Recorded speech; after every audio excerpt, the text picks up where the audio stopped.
بلادي وإن جارت علي عزيزة، نعم وإن جارت علي عزيزة، عادت الأرواح تنبض من جديد. عادت في الفيحاء في البصرة، نعم عملية رفع الحظر كانت جارية، ولكن جارية بجمهور جميل جدا. الله انظروا إلى جذع النخلة، انظروا إلى هذا الملعب الجميل. تخليهم كلهم يهتفون باسم العراق عاليا. الله والله هذه محسوبة لك، هذه محسوبة لك.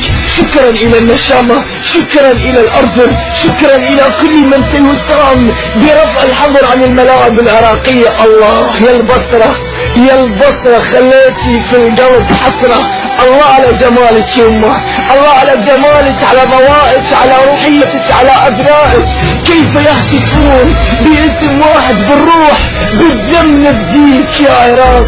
جذع النخلة تهتز، النخلة تهتز، الجذع يربط. الله اربط لنا الكلام، خلينا نقول بأن جذع النخلة ما زال يثمر في ثمرة كبيرة جدا. الله على ذلك اليوم نبي اللعب على الملاعب من جديد.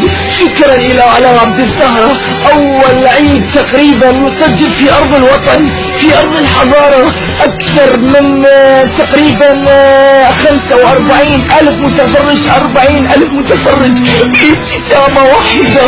شكرا لكم أيها الأسود. أنا محدثكم المؤلق عدنان البشراني.